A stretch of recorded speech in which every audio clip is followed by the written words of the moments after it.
Olá, estamos iniciando mais um programa Tecobé, uma parceria da Conexão Médica com o Núcleo Haiti, Comunicação Humanizada, e a Associação Viva e Deixe Viver.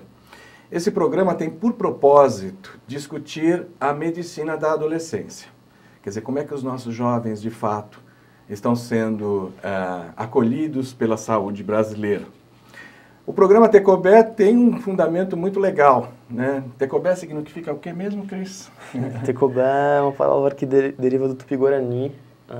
Do Guarani, na verdade, significa vida. E é isso, então os jovens vão à vida, né? Dá licença que eu vou à vida é o slogan que foi criado pelos jovens para difusão de uma pesquisa onde nós tivemos 12 temas. Hoje o tema é adesão e aderência ao tratamento. Vamos prestar bastante atenção nesse tema, porque talvez seja a coisa mais difícil, né, para um adolescente que muitas vezes está vivendo lá suas euforias, suas decisões, seus encontros, seus desencontros, né, e o que é de fato adesão e aderência dentro do processo da saúde e principalmente junto ao jovem, ao adolescente. Nós estamos aqui com a Clementina Issi. Ela é mestre em ciências na área de concentração em infectologia do programa de pós-graduação em ciências da Coordenadoria de Controle de Doenças da Secretaria do Estado da Saúde. Ela é professora de saúde pública, biossegurança, geriatria e enfermagem médica e cirúrgica. Enfermeira supervisora do Ambulatório de Emergência e Especialidades do Instituto de Infectologia Emílio Ribas. Coautora do capítulo Hepatites Virais, Profilaxia in Verossime Focaccia. Tratado de Infectologia, 4ª edição. E também estamos com o Claudemir Leite de Almeida. O Claudemir já se conhece há um bom tempo, né? Ele é assistente social do ambulatório do Instituto de Infectologia Emílio Ribas, responsável pelo grupo de adesão ao ambulatório. Formado em Serviço Social pela Faculdade Paulista de Serviço Social, em 96, pós-graduado em Serviço Social no campo de reabilitação dos portadores de deficiência física, Hospital das Clínicas da Faculdade de Medicina da Universidade de São Paulo. Tudo bem? Tudo bem. Muito bom. Esse tema é um tema que traz bastante provocações, né? Porque as pessoas... O que é adesão e o que é aderência? Acho que tem uma diferença muito grande nesse processo. E a gente queria ouvir vocês, a gente vai fazendo algumas intervenções dentro do tema, dentro do conteúdo que vocês trouxeram, né? Que, em se tratando do Instituto de Infectologia e dos profissionais, a gente sabe que a gente está falando de ponta, né? Saúde efetivamente olhada com carinho, que é o que a própria instituição, nesses mais de quase 130 anos, ou 130 anos, tem mudado um pouquinho a cara da nossa saúde, e principalmente no estado de São Paulo. Nós estamos aqui hoje, né, como você disse, para falar de adesão e aderência, que é um projeto que a gente já executa no Emílio Ribas, né, e que é muito importante para o sucesso do tratamento, né, e a qualidade de vida dos nossos pacientes. O projeto é de adesão e aderência, né, e foi feito por mim e pelo Claudemir. Bom, como o Claudemir falou, o Instituto foi fundado em janeiro de 1980, né, é referência mesmo em tratamento de doenças infecto-contagiosas, né, é um hospital público e pertence ao governo do estado. Atualmente vai existir, né, esse convênio com a Faculdade de Medicina da USP. Então, falando de adesão e aderência, né, ela exprime uma ideia de ligação. Né? Você quer falar, Claudemir, sobre adesão? Pra gente, bom esclarecer para quem não... O que é adesão e aderência? Né? É verdade. Nós, no nosso dia a dia, nós usamos muito o termo adesão. Né? E existe quase que um sinônimo, adesão e aderência. Agora, o que a gente pode diferenciar um pouquinho é que tanto uma quanto outra, ela pode ser usada para um contexto diferente. Né? Então, se você for lá no termo, na origem da palavra adesão, ela tem um tempo verbal, né, voltado para o passado. Então, significa aderir, fixar, né, mas ela dá a ideia de algo definido, de algo já consumado. Ao passo que a aderência, ela também tem a origem no tempo verbal, mas ela passa uma noção de algo ainda em construção, algo ainda em movimento. Então, se a aderência passa a ideia de ligação, se a adesão passa a ideia de ligação, a aderência passa a ideia de algo ainda ligando. É assim, poderia dizer que é um processo de continuidade. Isso. Eu até, às vezes, preparando o meu trabalho de mestrado, foi muito interessante entender essas duas palavras. E é muito engraçado, porque às vezes você tem aquele processo do médico, quando prescreve, né? Olha, você tem que tomar isso aqui. Isso. Né? Então, toma, filho. Né? Agora, a aderência, como é que isso vai ser tomado, como é que isso vai ser acompanhado? Se o indivíduo tem uma cultura necessária para saber, quer dizer, a gente lida com uma diversidade. É mais ou menos isso, né? Para a gente poder deixar bem claro essas terminologias. Exatamente. Complementando isso mesmo, né? É que quando você fala assim, é muito comum, né? O paciente, o cliente tem adesão ao tratamento, não tem adesão ao tratamento, né? A pessoa que está em tratamento já há muitos anos. Se a gente fizer um recorte, né, e entender, adesão é algo estanque. Então, se você usa o termo aderência, ele vai te dar a ideia de que naquele momento essa pessoa que iniciou um tratamento, que não segue corretamente por vários motivos, mas naquele momento ele pode, né, estar seguindo adequadamente. Então, o termo para a gente diferenciar a aderência é para mostrar que naquele momento aquela pessoa está seguindo o tratamento conforme esperado. Né? Seria esse tipo de recorte, né? Mais ou menos nesse sentido. Mostrar para nós, profissionais, que aquela pessoa, naquele momento, ela está fazendo um tratamento que se espera. Fugindo um pouco da ideia de que não está seguindo o tratamento, então é um paciente que não tem adesão, é um paciente que precisa investir, ou então a gente já esgotou, não tem mais como investir. Eu acho que para nós fica a percepção de compreender se ele está aderente ou não está aderente. Isso vai de encontro até a própria cultura do indivíduo, né? Se a gente parar, acho que dentro da área de assistência social, acho que esse é um dos fatores, né? A preocupação que se o indivíduo não faz uma aderência, quer dizer, se ele não está, de fato, evoluindo e desenvolvendo, ele significa um impacto na economia do país, né? Porque ele não toma direito, volta piorado, isso implica em mais internação, implica... E aí, a parte do hospital propriamente dita, para acompanhar, porque nós estamos falando de indivíduos, né, de acolhimento, você tem que acolher um a um, né, nesse grande... como é que é esse comportamento dentro da instituição hoje? O comportamento da instituição? Isso. Nós temos plena liberdade, né, de trabalhar com esse grupo. Há uma colaboração dos outros profissionais com esse nosso projeto, né? E essa liberdade, ela é importante para você trabalhar de um modo mais solto, não assim, senão ele vai se ver obrigado a ir à consulta e ao grupo. Perfeito. Né? E não é essa a nossa ideia. Nossa ideia é que eles venham porque eles querem, né? Porque é bom e porque vai trazer uma melhoria na condição, né, de vida dessas pessoas. No projeto de vocês, aí vocês mostram exatamente o funcionamento do grupo, Exato. né? Acho que seria legal a gente evoluir um pouquinho para poder dar uma entendida. E aí o Cris também vai querer fazer algumas perguntas.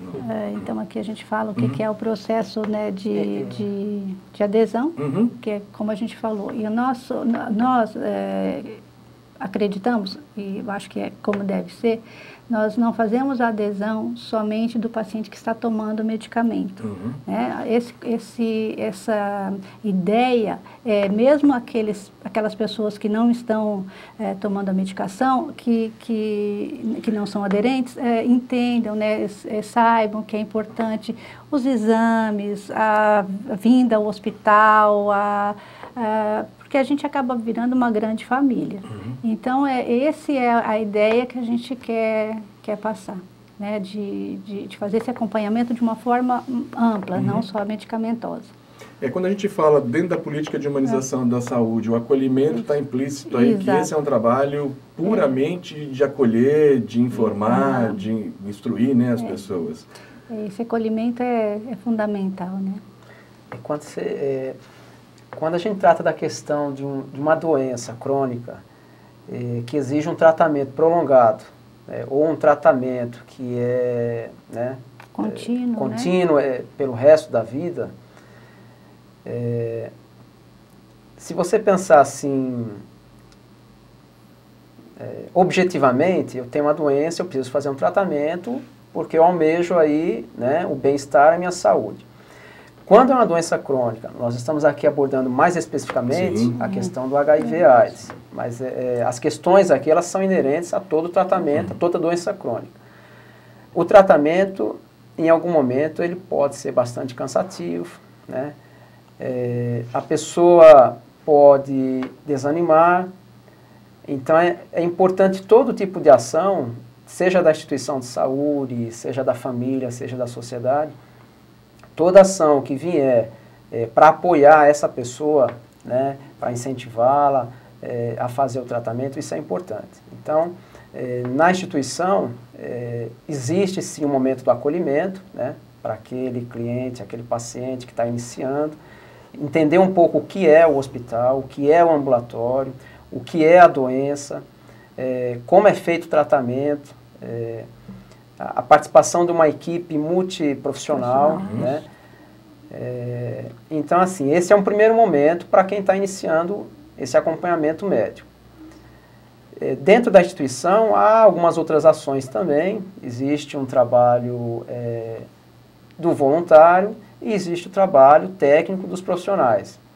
É preciso uma assistência médica adequada, visando respeito ao paciente, à pessoa, e existe o trabalho também de outros profissionais, no caso que a gente está abordando aqui, o trabalho realizado pelo serviço social e pela enfermagem, que culminou aí no grupo de adesão, né? O trabalho do grupo tem como objetivo incentivar os pacientes, estimular os pacientes a manter, né, um segmento adequado.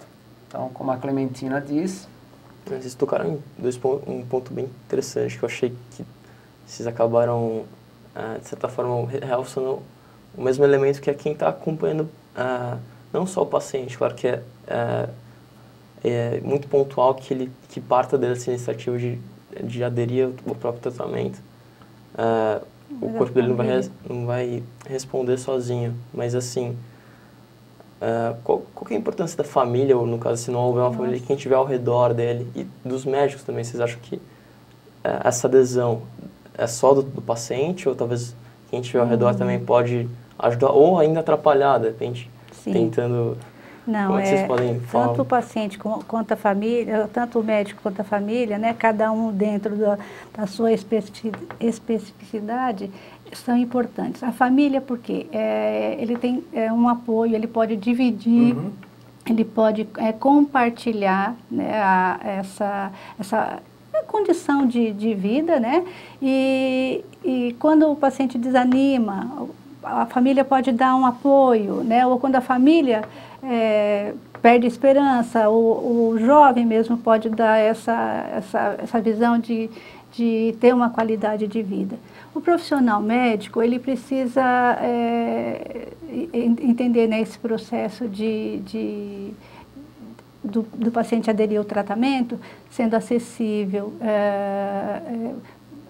compartilhando, né, as decisões. Então, tem uma responsabilidade de um e de outro, né, porque não é só a responsabilidade do médico, como a responsabilidade do paciente também entender esse tratamento. Então, se você confia no seu profissional, você tem uma boa acolhida do seu médico, você vai ser uma pessoa que dificilmente não vai deixar de tomar medicação. Eu acho que a gente tem como uma visão bastante ampliada quando você fala atender o ser na sua integralidade, ele vem com a família, ele vem com todos os problemas, com o lado psicológico, quer dizer, no fundo é aquilo, a gente atende vocês fortemente, é uma diversidade, né? Eu acho que assim, se a gente não tem o apoio da família, em algum momento a gente fala de família, mas hoje a gente sabe que famílias hoje são completamente desestruturadas. Hoje você tem famílias por afeto. E a gente sabe que no Emílio Ribas, muitas das crianças ou adolescentes, né, são provenientes de casas de apoio, né? Existe diferença, por exemplo, a casa de apoio da criança, da família, vocês conseguem perceber essa, dentro da atuação de vocês? Quer dizer, quem adere mais? Na verdade, são duas perguntas. Isso. Quem adere mais? O adulto, o idoso, o adulto ou o jovem? Né? Porque a criança, naturalmente, a família está ali e ela tem que dar esse suporte. Mas dentro dessa escala, quem é o que menos adere? A gente tem uma visão sobre isso ou eu estou falando? Estatisticamente, eu não tenho esse dado. Agora, por se tratar de uma doença que vem ali recheada de preconceito, de estigma, todo um significado social negativo,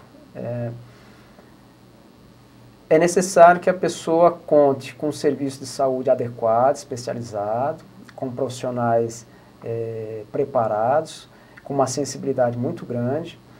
É importante que o paciente, seja adulto, criança e adolescente, tenha motivação para estar fazendo tratamento, compreenda o que é a doença, compreenda por que ele tem que fazer o tratamento, e é indispensável que ele tenha a retaguarda, né, da família ou das pessoas que convivem com ele. Nós costumamos chamar de cuidador. Então, independente dele residir com a família ou numa casa de apoio, quem é o cuidador dessa pessoa, desse adulto, desse idoso, dessa criança ou desse jovem? O apoio ele é indispensável, porque se você tiver uma instituição qualificada, se você tem acesso ao serviço de saúde, se você tem acesso à medicação, mas se você não tem o apoio, né, de algum ente, de algum amigo, daquela pessoa que sabe e que está ali para poder te motivar, o tratamento ele tem uma tendência a apresentar problemas, né, no seu segmento. O hospital, né, ou os profissionais, identificando essa dificuldade, procura estar conversando, procura conhecer um pouco de forma mais aprofundada. E trazer para si, né? Isso, quando é o caso, né? Família. Fazer uma visita domiciliar ou uma visita à instituição. Perfeito. Convocar o cuidador, porque ele pode morar com a família, mas não é a mãe, o pai, o cuidador. O cuidador é aquela pessoa que está presente, aquela pessoa que participa do tratamento. É o grande indivíduo que vai motivar, né, toda essa relação eu acho que esse é o ponto crucial.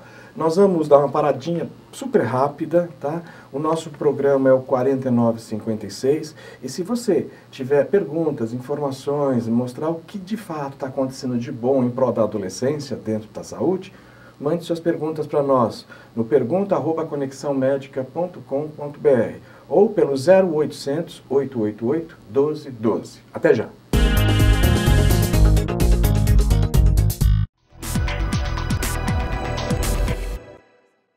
A gente não gosta de chegar no consultório e o médico fica olhando pra nossa cara. A gente gosta de ser descoberto. Falar sobre camisinha, falar sobre DST, AIDS é importante? É.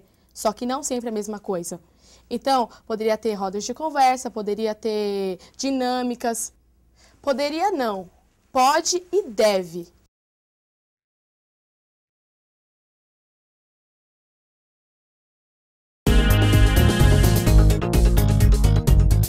Olá, estamos retornando. Os nossos convidados de hoje é a Clementina Issi e o Claudemir Leite de Almeida. Eles são profissionais do Instituto de Infectologia Emílio Ribas. O nosso tema é adesão e aderência ao tratamento. E o nosso programa é 4956. Nós, no bloco anterior, estávamos falando das dificuldades. Você suscitou alguma coisa? Então, estavam comentando sobre a importância de quem acompanha, seja em casa de apoio, seja a própria família. E eu queria levantar uma questão que talvez seja... Vocês falam muito do lado positivo disso, mas alguma forma de quem estiver acompanhando fazer uma certa interferência, por exemplo, prejudicar o tratamento. Eu acho isso interessante, já levando para os próximos slides de vocês essa questão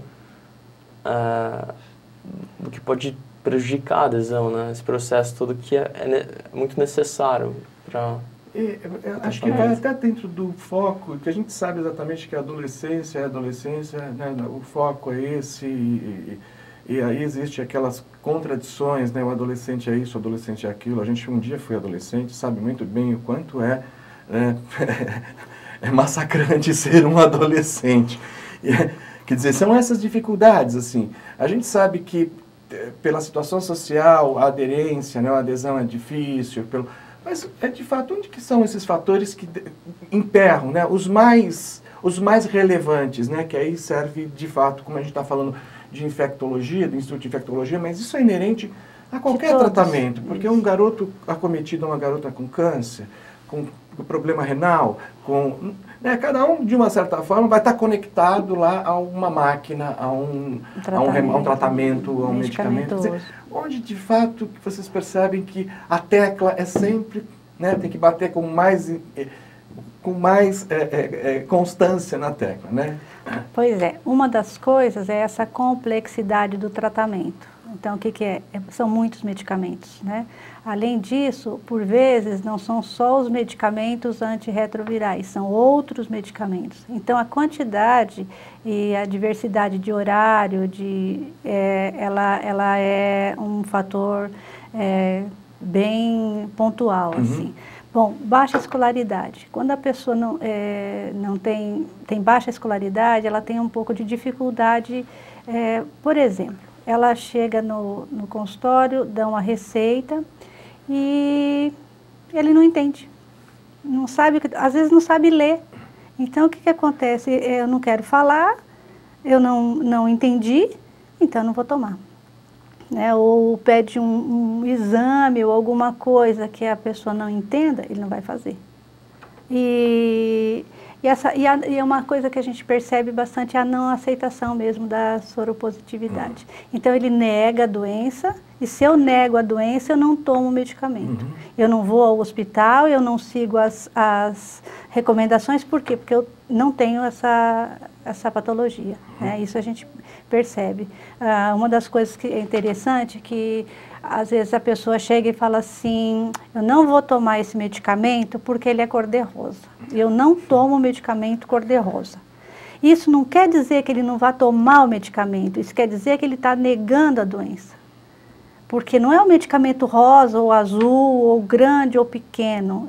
Eu nego, eu não tomo porque é rosa e ponto. Pode ter uma questão psicológica, de fundo psicológico, né? No caso da negação da doença. E às vezes a gente vai fazer uma interpretação rebelde, né? Não quer tratar. Né? E a adolescência fica mais complicado, assim, tem uma série de motivos. É o primeiro rótulo, né?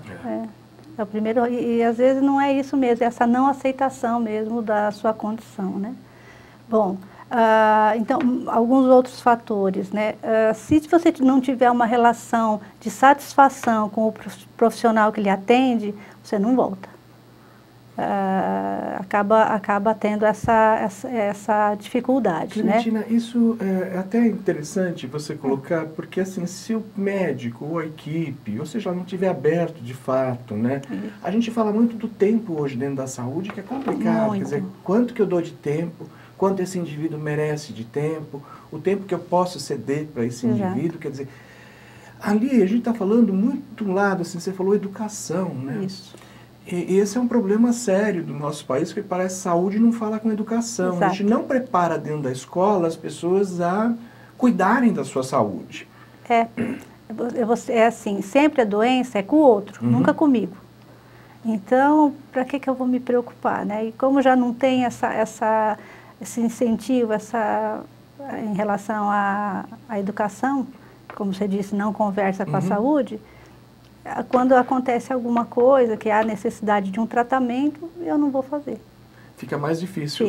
Eu acho que um povo mais educado, né, com certeza, cuidaria muito melhor da sua saúde. A gente vê hoje diversas campanhas, diversas ações, a preocupação que existe em a gente ter um país menos analfabeto, um país que sabe interpretar aquilo que está lendo, ou aquilo que está sendo informado, ele sabe processar, mas ainda é uma massa descomunal de pessoas que efetivamente não têm acesso a isso. Né? E uma coisa que a gente acaba lidando no dia a dia é exatamente isso. Ele tem vergonha de dizer que não sabe ler. Então, ele não entende o que está escrito. E aí, quando a gente consegue identificar, muito bem. Né? Quando você consegue a confiança dessa pessoa para dizer que há uma dificuldade de interpretação, e quando a gente não detecta, aonde que ele vai parar, né? Mas é isso mesmo, é falta dessa base que a gente devia ter. Aí, voltando, né? Porque a gente, assim, lógico que na instituição, eu estou lá há 15 anos, então eu sei exatamente a preocupação que os médicos têm. Tendo tempo ou não tendo tempo, o tempo aparece, ele acontece, e a gente vê que existe um movimento em prol, uma preocupação muito grande. Até a própria doutora Marinella muitas vezes coloca essa, não está aderindo, não está usando, eu quase morro. Então é uma preocupação enorme. Né, dos médicos, eles acompanham, né, o indivíduo desde bebê, desde criança, né, mas mesmo assim a gente ainda encontra certas dificuldades. Encontra. Né? Como para estimular isso, assim, aproveitando esse gancho? Não sei, vocês que são de uma área até que não são médicos, mas passam muito mais tempo até com os pacientes, né? Pode falar. Só para complementar um pouquinho, no atendimento, seja médico ou de outro profissional, é muito importante você identificar o olhar que você está direcionando para aquela pessoa que você está atendendo.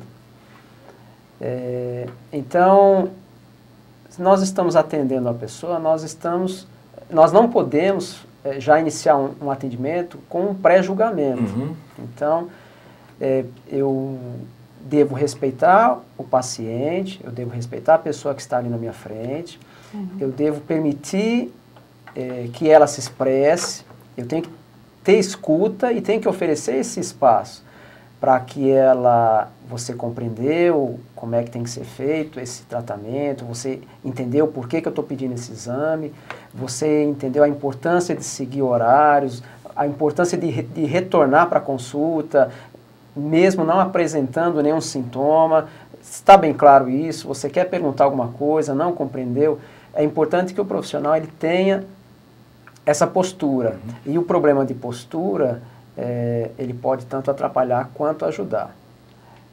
Se eu vou passar por uma consulta e eu não tenho espaço para perguntar, para colocar, dirimir dúvidas, né?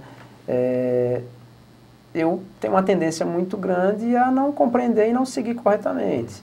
Então é muito importante a gente observar isso, né? Eu preciso também ter uma linguagem acessível ao paciente. Então, se eu estou atendendo o idoso tem algumas características, né, de dificuldade, memória, a questão senil. Se eu estou atendendo o jovem, né, tem a linguagem dele, tem, às vezes, a gíria. Não estou dizendo que a gente tem que falar gíria, né, mas tem que estar por dentro do tem que estar um pouco mais próximo, né, da realidade. Não adianta eu usar um termo técnico, muito técnico da minha área, porque eu vou estar lidando com uma pessoa que pode ser de outra, né, de outra especialidade. Ele não vai compreender. E vai intimidar, né, Claudemir? Você vai intimidar a pessoa. Sim, e se eu tenho hoje uma questão de educação estrutural, onde o paciente não compreende nem o nome do remédio, às vezes, não entende a forma de administrar. Medicamento eu tenho que tomar com algum líquido específico, outro eu tenho que tomar em jejum, outro eu não posso misturar bebida alcoólica, outro, né? Então eu tenho que perguntar e eu tenho que ter um esclarecimento à altura. Eu diria que a profissão de vocês está muito próxima do profissional de relações públicas. Vocês incorporam também, né? Porque no fundo é entender de públicos, né? É verdade. E é muito interessante essa visão, porque cada um vem com... Quer dizer, lidar com a integralidade de cada um é esbarrar exatamente, né, em diversas pontas aí, né? Quando vocês colocam essa visão mais ampliada, quer dizer, no fundo, existe uma preocupação enorme do hospital e existe essa malha, vamos dizer assim, quer dizer, um paciente, ao entorno dele gira quantas pessoas? A gente tem um indicador, mais ou menos assim, dependendo da... Você tem o médico, tem o nutricionista, tem... Médico, nutricionista, enfermeiro... Está falando de uma agenda que o indivíduo muitas vezes tem que cumprir. Exato. Né? Então, assim... Especialista, aí ele passa no neuro... Porque ele vai tomar um remédio que tem que tomar junto com a refeição. Então, ele tem que ter a refeição. Exatamente. Porque, muita gente periférica, quer dizer, é uma carga, é uma agenda enorme que ele tem que cumprir muitas vezes com o próprio medicamento, a administração do medicamento, mas por detrás também tem as outras especialidades que no fundo vão trazer ou a motivação, mostrar o quanto isso é benéfico para ele, né? Isso.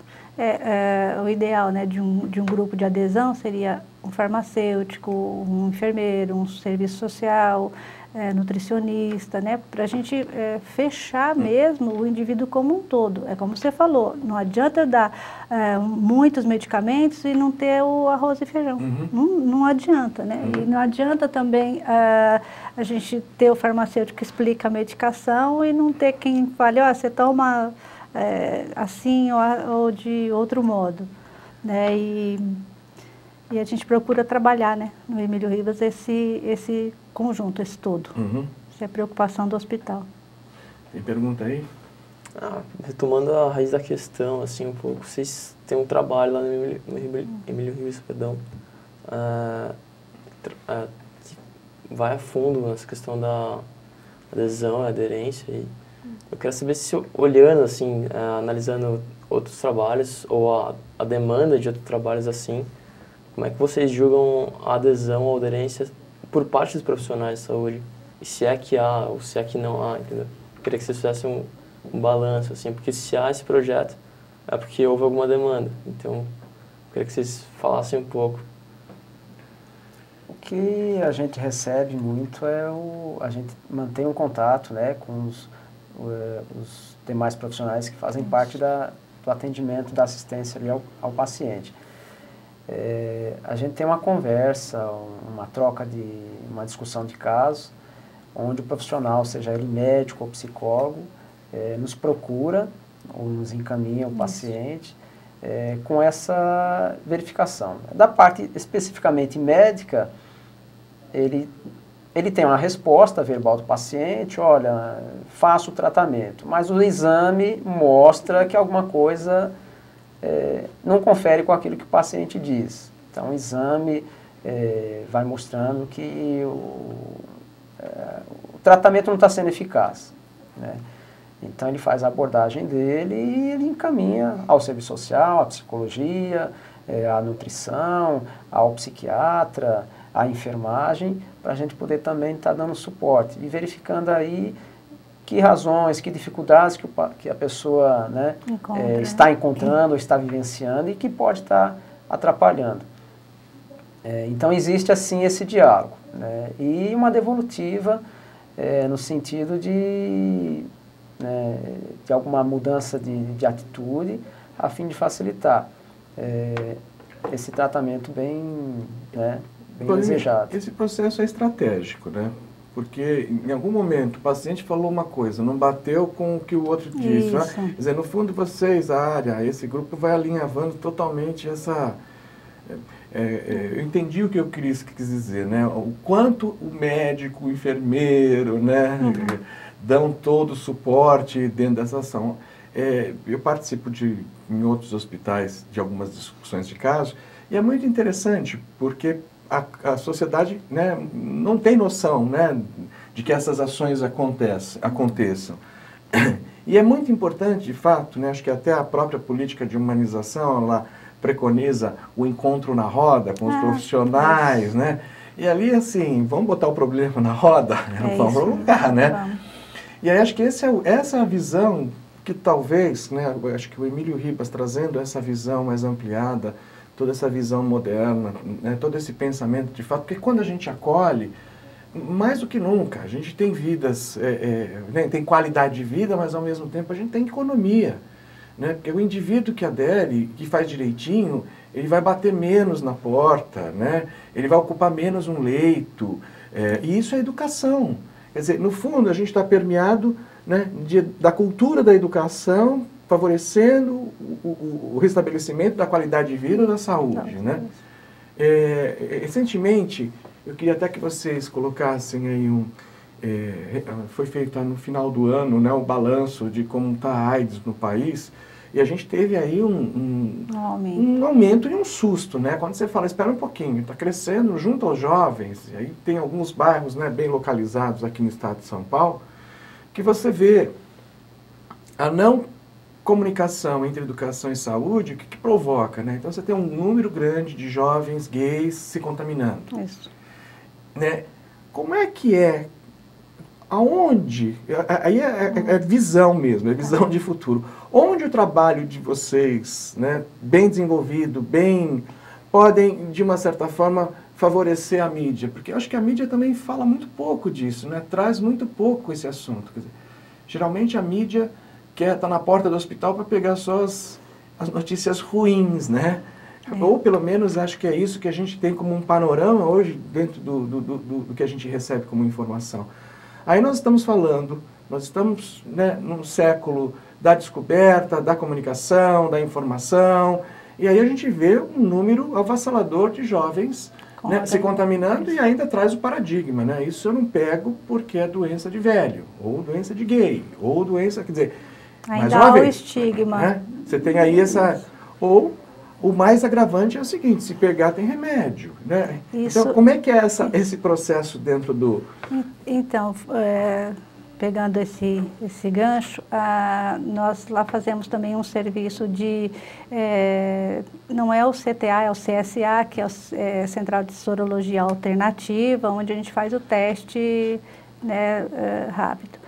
Muito bem, o que nós pegamos com o jovem, entre 20 e 20 e poucos anos, é que eles falam, tudo bem, é uma doença crônica como diabetes ou como hipertensão. Uhum. Tem remédio. Só que eles, então eu acho que há uma propaganda invertida do que é, porque como é feito, como é passado assim, tudo bem.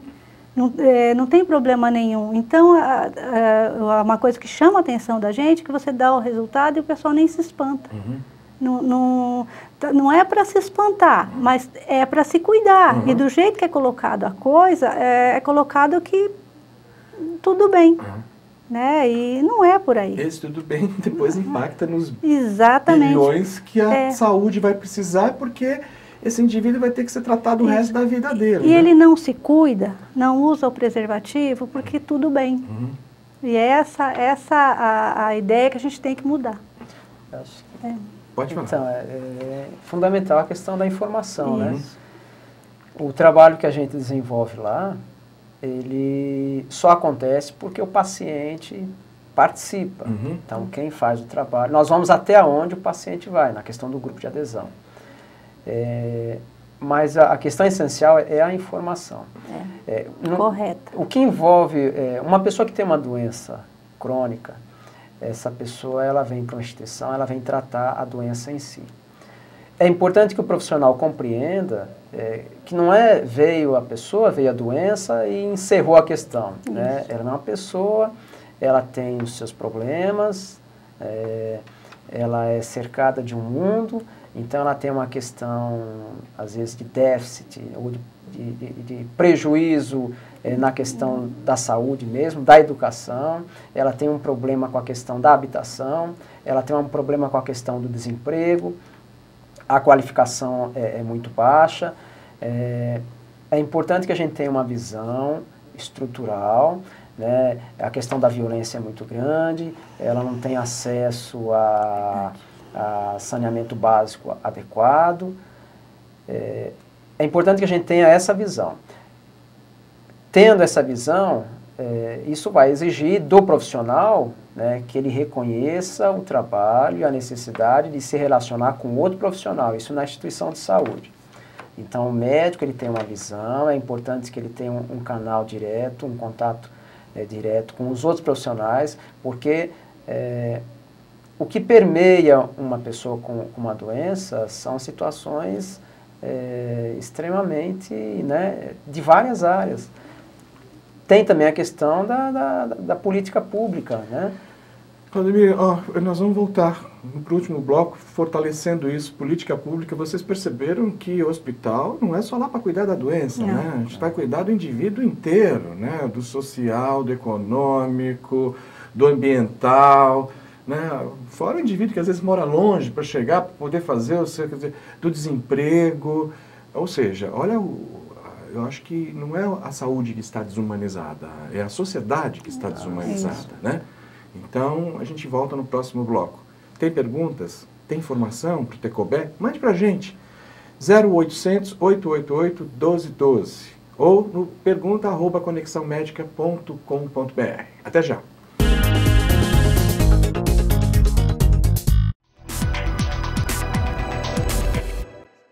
Adolescente não é nenhum bicho de 7 cabeças que todo mundo imagina que seja.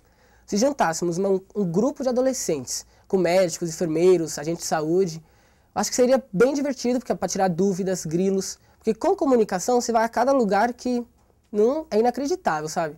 Tipo, comunicação acho que na adolescência é tudo.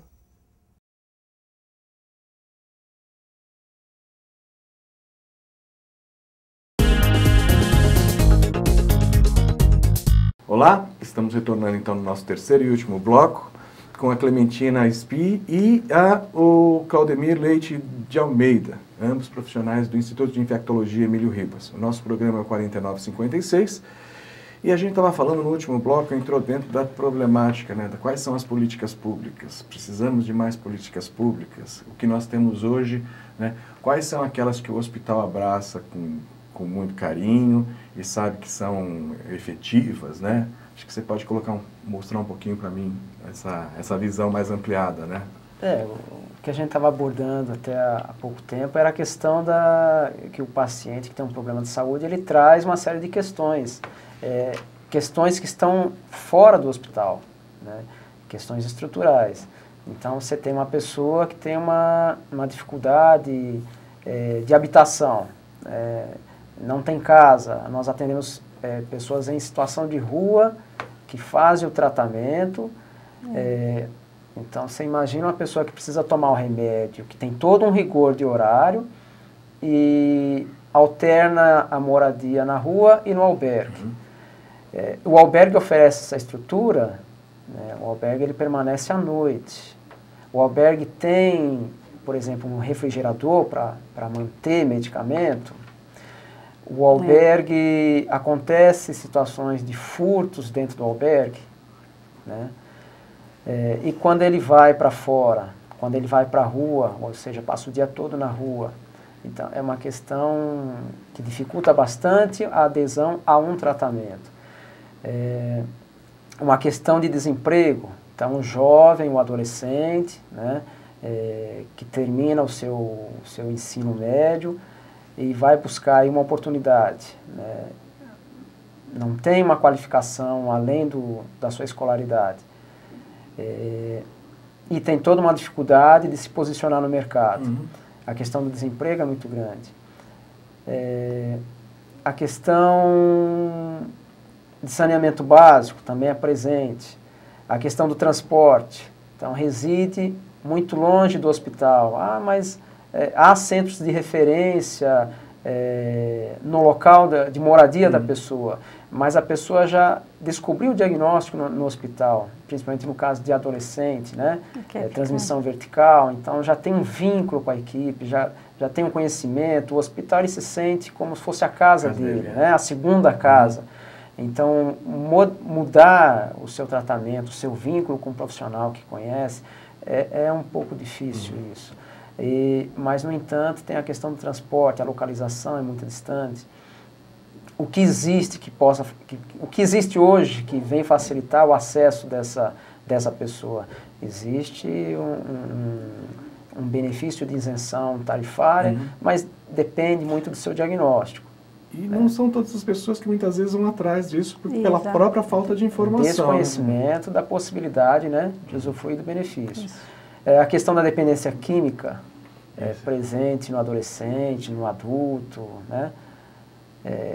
Como é que a sociedade lida com isso? Né? Então, o dependente químico é visto como um marginal, e a gente sabe que não é exatamente isso, né? Não é isso. Uhum.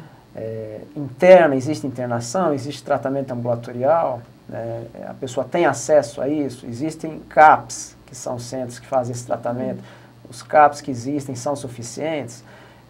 O tratamento ambulatorial para dependência química, ele envolve muitas vezes não só a consulta e a retirada de medicação, ele envolve muitas vezes uma atividade de hospital-dia. A pessoa tem que ficar, dependendo do seu grau de dependência, ele tem que permanecer naquela unidade por algumas horas ou pelo dia todo e dias seguidos. Mas a unidade oferece que tipo de atendimento? Porque você faz a consulta, tem atividade de educação física, tem atividade de raciocínio, tem atividade de música, tem atividade de reforço escolar, né? Então, são várias questões estruturais. E a vida continua, né? Porque o indivíduo tem que participar da sociedade, participar da educação, da cultura. Isso é uma coisa que, nesses últimos tempos, né, eu tenho percebido que o hospital, e acho que a gente viveu isso há um tempo atrás, essa mudança radical que os hospitais... Quer dizer, antes, o ECA era pouco respeitado. Né? A partir de um determinado momento, a gente percebeu quanto a escola é necessária dentro da saúde, quanto outras atividades são necessárias para que o indivíduo continue percebendo que ele faz parte da sociedade. Eu acho que a doença também nos eleva a uma suspensão, né? Parece que o indivíduo não participa da sociedade nesse momento, né? Não participa. E como é que vocês veem? Até, eu sei que vocês já estão há um tempo dentro dessa... Como é que vocês veem essa mudança dentro da instituição? Né? Eu participo da gestão Emílio Ribas, eu passei por quatro gestores, né? E a gente vê assim um comportamento efetivo de cada um, ou passando certo, ou pelo menos uma continuidade, até para chegar esse exemplo que é hoje. Né?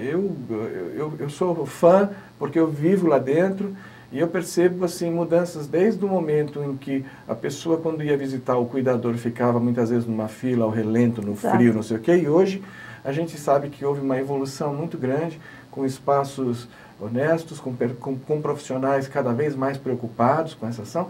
Então eu vejo assim, vejo o trabalho de vocês, quer dizer, o grupo nasce através de uma necessidade, né? O serviço só nasce porque alguém está precisando dessa ação. Efetivamente, como é que vocês estão vendo, né, o futuro do grupo de vocês, né, e trazer até alguns exemplos, né, quer dizer, essa percepção de atender pessoas, de conversar com pessoas, de estar com pessoas, é uma descoberta, né? Com certeza vocês são super contadores de história, porque, no fundo, a gente está lidando com vidas e com histórias das pessoas, né, com memória, com... Como é que vocês veem essa evolução, né? Porque se o serviço nasceu por uma necessidade, mas vocês também têm bons exemplos e exemplos que às vezes dá vontade de falar assim, o que eu vou bater em você? Falando da mudança, né, que o Emílio Ribas está sofrendo, a política de humanização lá é muito forte. Então, a gente se sente bem, mesmo quando vem uma ouvidoria questionando o serviço, você tem que entender isso como uma coisa boa para melhorar cada vez mais.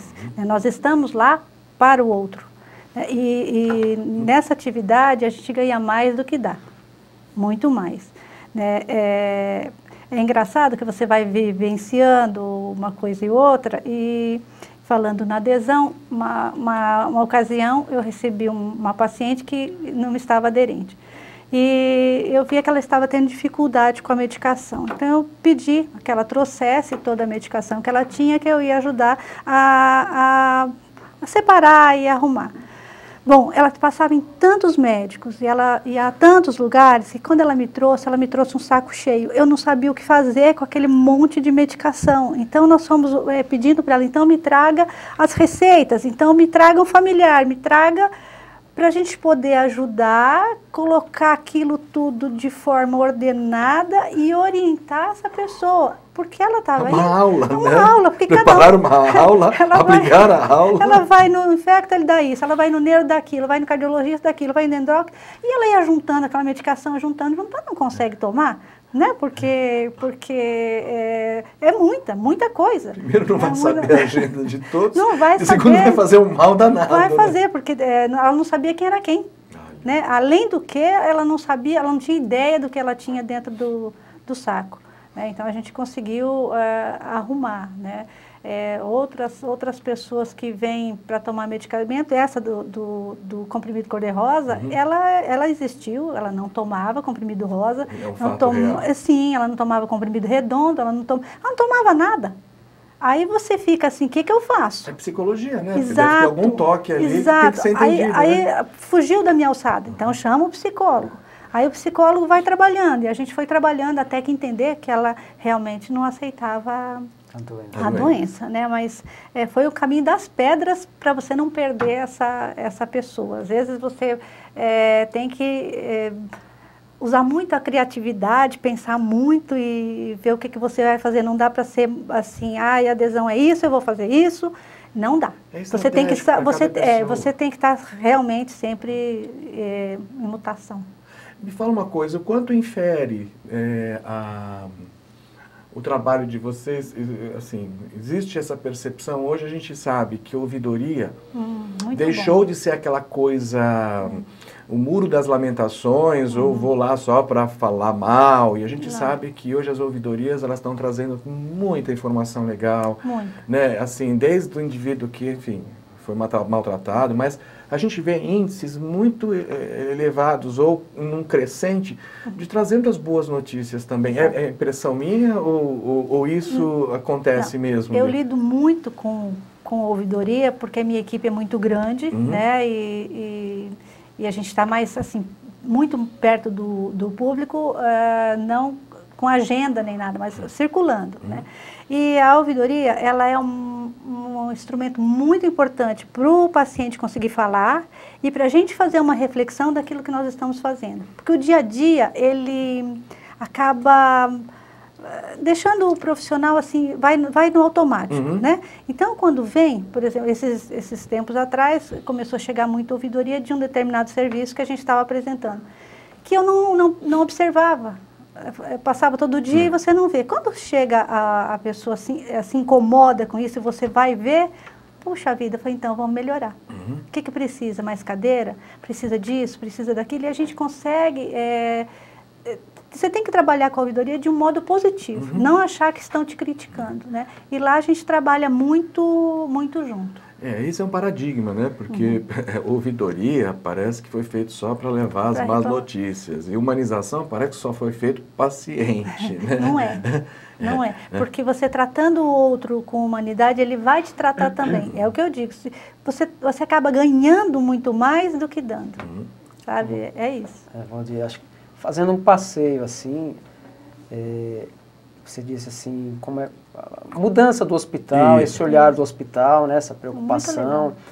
Eu acho que a gente pode entender da seguinte forma, a ouvidoria, o programa de humanização e outras coisas, elas têm como ponto de partida a reivindicação do indivíduo, né, e a concepção do indivíduo enquanto ser de direitos.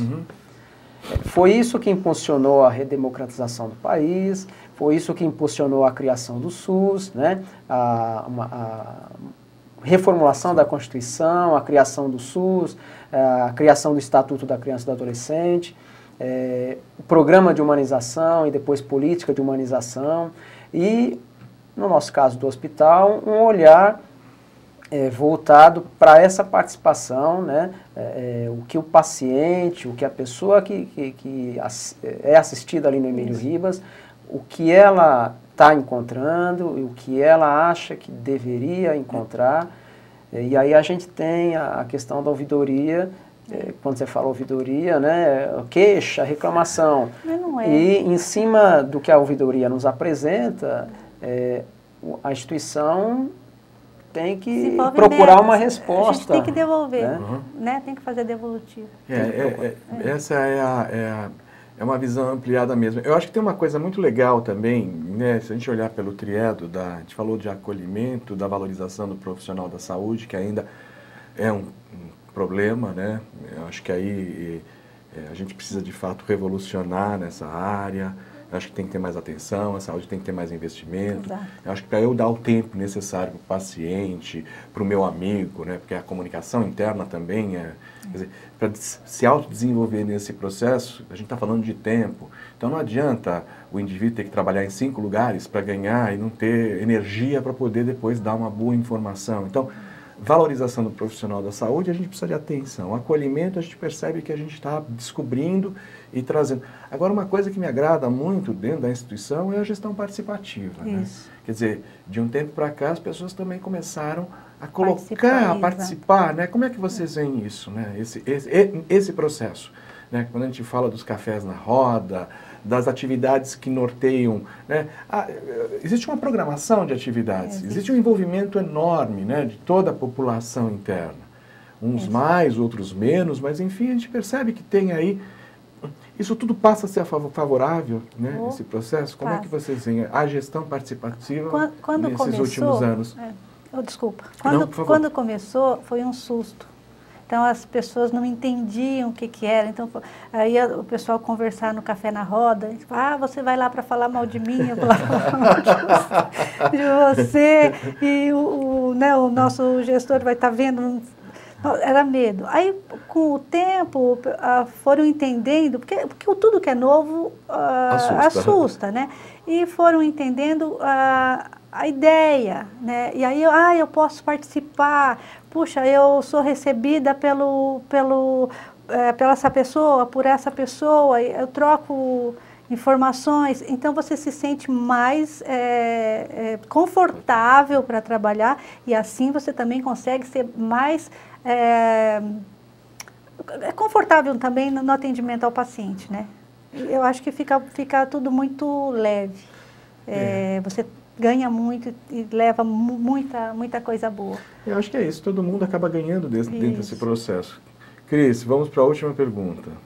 Tem alguma última pergunta? Acho que dentro do projeto de vocês, que é bem legal, no Emílio Ribas, queria que vocês de novo assim, passassem sobre como vocês podem estimular esses pacientes que têm uma certa dificuldade de aderir ao tratamento nessa adesão. Tá.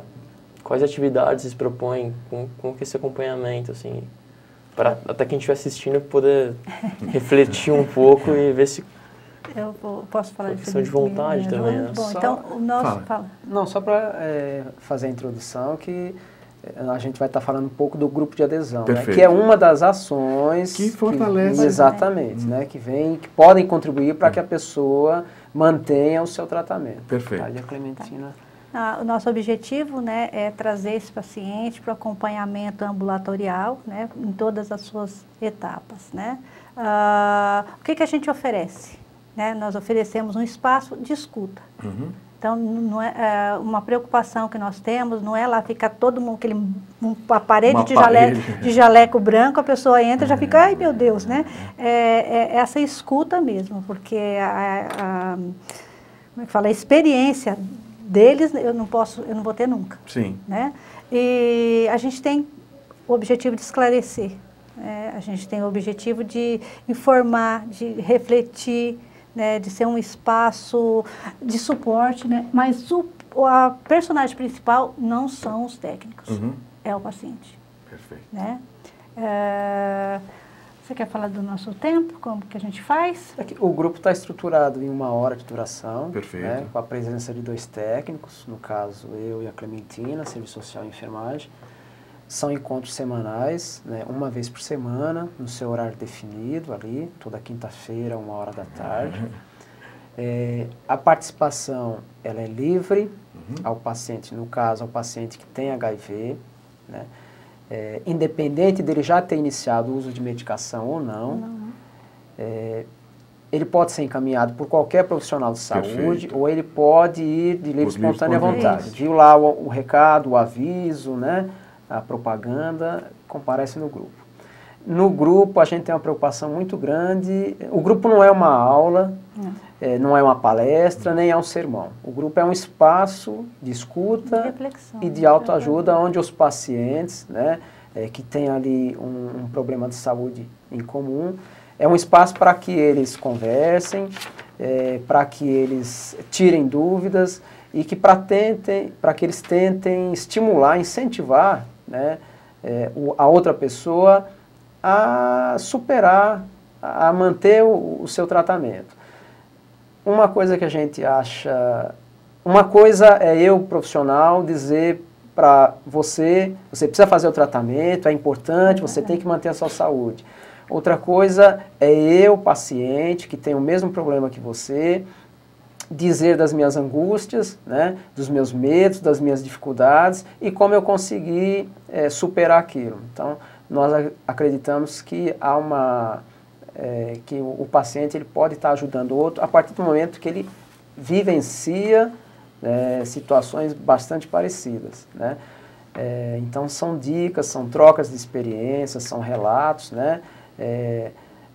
Uma sensibilidade muito grande, uma franqueza muito grande, é um espaço onde a gente tem um cuidado muito grande de não fazer nenhum julgamento, né?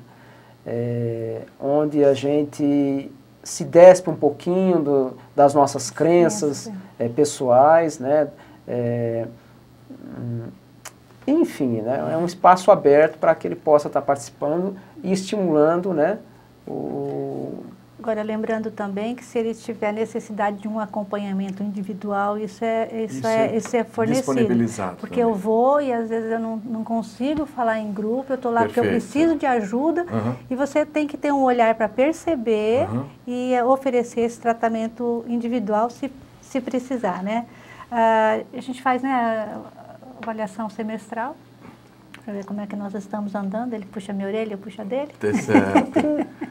Todo o trabalho de grupo é importante você, né, analisar um pouquinho o que precisa ser melhorado, alguma dificuldade que, né, esteja ocorrendo. Pessoal, eu quero super agradecer, nós estamos já no nosso limite, encerrando o nosso programa, nós vamos voltar, porque acho que vocês têm muita informação para trazer para a gente, nós vamos trazer também, nós temos o programa Humanização em Saúde, né, acho que vocês têm também informação para fortalecer esse elo, essa necessidade, de fato, de um espaço de escuta, um espaço onde as pessoas trocam informação, seja paciente com paciente, paciente com profissional. Eu acho que a comunicação resolve tudo. Isso. A educação resolve, mas a comunicação adequada melhora bastante. Clementina, eu quero super agradecer a sua presença, Claudemir, você também, né? Agradecer ao Instituto de Infectologia Emílio Ribas, que, como hospital de ponta, tem feito ações que são exemplos para a sociedade. Quero agradecer ao Cris e quero agradecer a você que esteve com a gente até agora. Como eu disse, tem coisas boas, tem informação, tem perguntas, manda para a gente. pergunta@conexãomedica.com.br 0800 888 1212. Até o nosso próximo programa.